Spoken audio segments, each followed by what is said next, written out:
Why is Song Hye Kyo paying the price for Jun Ji Hyun's scandal? Did a billion-dollar Hong Kong film project slip through Song Hye Kyo's fingers because of a controversy she didn't even ignite? The glittering world of Asian cinema was rocked by whispers of her potential exclusion from a high-profile production, a saga intertwined with escalating tensions, boycotts, and the complex dynamics of the Chinese entertainment market.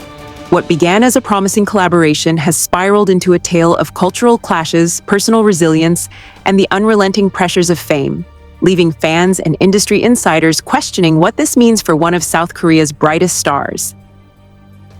The controversy that sparked this upheaval traces back to the drama Kingdom of the Winds, also known as Tempest, starring Jun Ji Hyun, a fellow Korean actress whose prominence in the industry rivals Song Hye Kyo's. Chinese media reported that the drama contained dialogue and themes perceived as disrespectful or harmful to Chinese cultural sensitivities, igniting a firestorm of public outrage. The backlash was swift and unrelenting, with netizens and advocacy groups calling for boycotts of not only Jun Ji Hyun, but also other Korean celebrities associated with similar projects. Song Hye Kyo, despite having no direct involvement in the drama, found herself caught in the crossfire. The ripple effect of this controversy was devastating, as it reportedly led Hong Kong producers to reconsider their casting choices for a blockbuster film that Song Hye Kyo had spent over a year negotiating to join. The decision to replace her with Chinese actress Nini was a pragmatic one, driven by fears that including Korean stars could jeopardize the film's approval under China's stringent censorship regulations. This move left me reflecting on the fragility of international collaborations in an era of heightened cultural sensitivities, how quickly a single misstep can unravel years of hard work. The Hong Kong project was no small endeavor.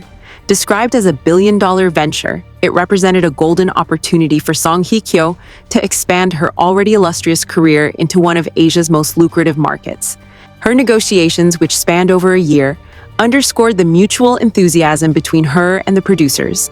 The project promised to blend the glamour of Hong Kong's cinematic legacy with Song Hye Kyo's star power, potentially bypassing the constraints of China's Hallyu ban, a policy restricting Korean cultural content that has loomed over the industry since 2016. The ban, rooted in geopolitical tensions, has made it increasingly difficult for Korean artists to penetrate the Chinese market. Yet Song Hye Kyo's prior collaborations with prominent Chinese directors and actors had positioned her as a rare exception. Her films like The Grandmaster, 2013, directed by Wong Kar-wai, showcased her ability to resonate with Chinese audiences, blending elegance with emotional depth. The cancellation of this project, therefore, feels like a missed opportunity, not just for her but for the potential of cross-cultural storytelling. It's disheartening to think that art, which should unite, can so easily become a casualty of politics. Beyond the Hong Kong film, the fallout extended to other business ventures Song Hye Kyo had in China. Several endorsement deals and promotional campaigns were abruptly canceled, resulting in significant financial losses and a noticeable dip in her visibility in the Chinese market. This was particularly striking given her long-standing appeal in China, where her dramas like Descendants of the Sun and Encounter have garnered massive followings. The Chinese film industry, with its vast resources and global reach, has always been a tantalizing prospect for Korean stars, offering budgets and audiences that dwarf South Korea's domestic market.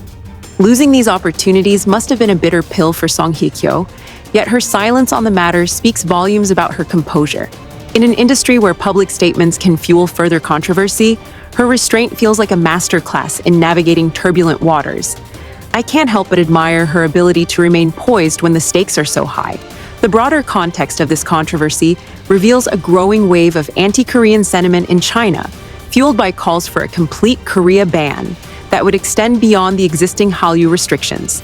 The outrage over Kingdom of the Winds tapped into a deeper frustration, with some Chinese audiences viewing Korean cultural exports as a threat to national pride.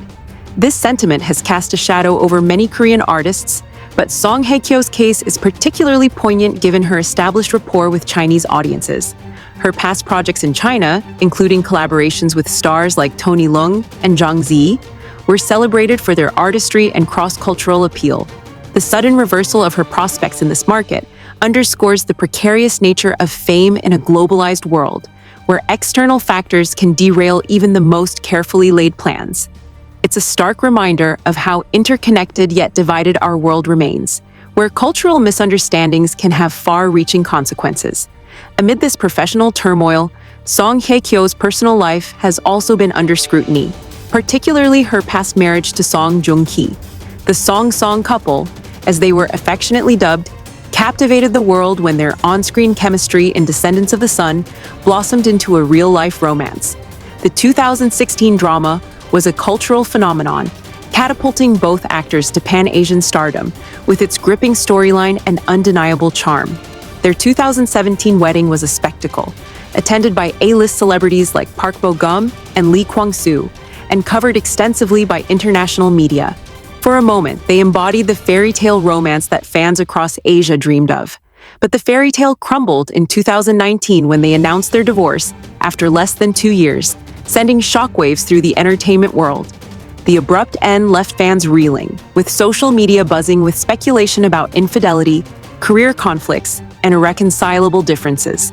Yet both stars have remained tight-lipped about the reasons, a decision that has only fueled public curiosity. In a recent interview, Song Hye Kyo broke her silence on the divorce, offering a rare glimpse into her emotional journey.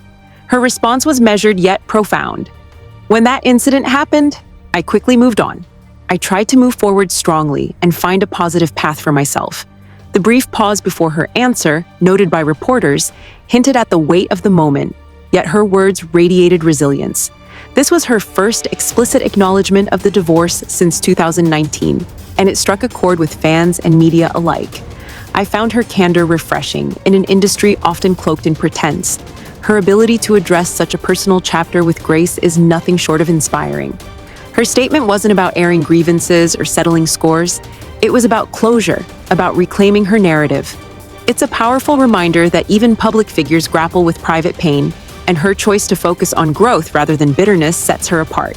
The divorce's aftermath could have defined Song Hye Kyo, but she refused to let it. Instead, she channeled her energy into her career, delivering standout performances in dramas like Now We Are Breaking Up 2021 and The Glory 2022-2023. The Glory, in particular, was a global triumph, dominating Netflix charts in multiple countries and earning her a prestigious Baeksang Arts Award.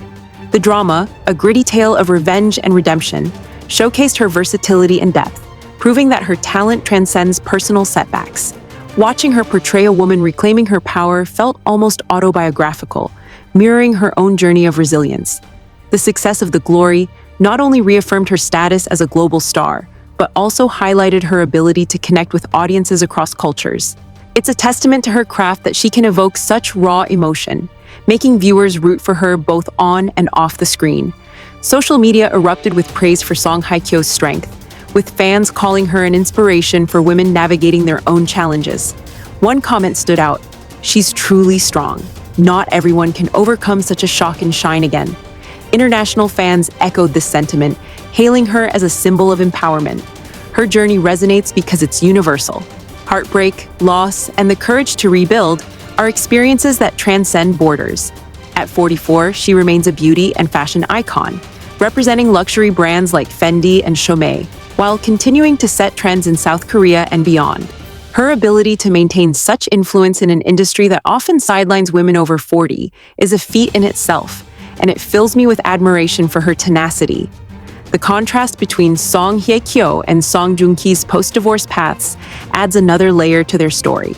While both have thrived professionally, Song Joong-ki, with projects like Vincenzo and his recent marriage and fatherhood, they've carved out distinct narratives. The Song couple remains a cultural touchstone, a reminder of a love story that captivated millions. Yet Song Hye Kyo's decision to address her past in her own time and terms feels like a reclaiming of her agency. Her statement, "I have moved on," is more than a soundbite. It's a declaration of freedom, a signal that she's ready to embrace new chapters. This moment feels like a turning point, not just for her, but for the fans who followed her journey. The Chinese boycott and the loss of the Hong Kong project cast a shadow over Song Hye Kyo's ambitions, but they also highlight her resilience in the face of adversity. The Hallyu ban, coupled with the Kingdom of the Winds controversy, has created a challenging landscape for Korean artists in China. Investors, wary of censorship and public backlash, are increasingly hesitant to take risks, making projects like the Hong Kong film a high-stakes gamble. For Song Hye Kyo, the cancellation was a significant setback, but her track record suggests she'll bounce back. Her past successes in China, combined with her global appeal, position her as a formidable force in the industry. The anticipation surrounding her future projects is palpable, with fans eager to see how she'll navigate this complex terrain. What strikes me most about Song Hye Kyo's story is her ability to rise above challenges, whether personal or professional. The loss of the Hong Kong project, the financial hits from canceled deals, and the public scrutiny of her divorce could have dimmed her star, but instead, she's emerged stronger. Her silence on the boycott controversy, contrasted with her openness about her personal growth, paints a picture of a woman in control of her destiny. As she continues to shine at 44, her journey serves as a beacon of hope for those facing their own trials. The world is watching, not just for her next role, but for the next chapter of a life defined by resilience, grace, and an unwavering commitment to her craft.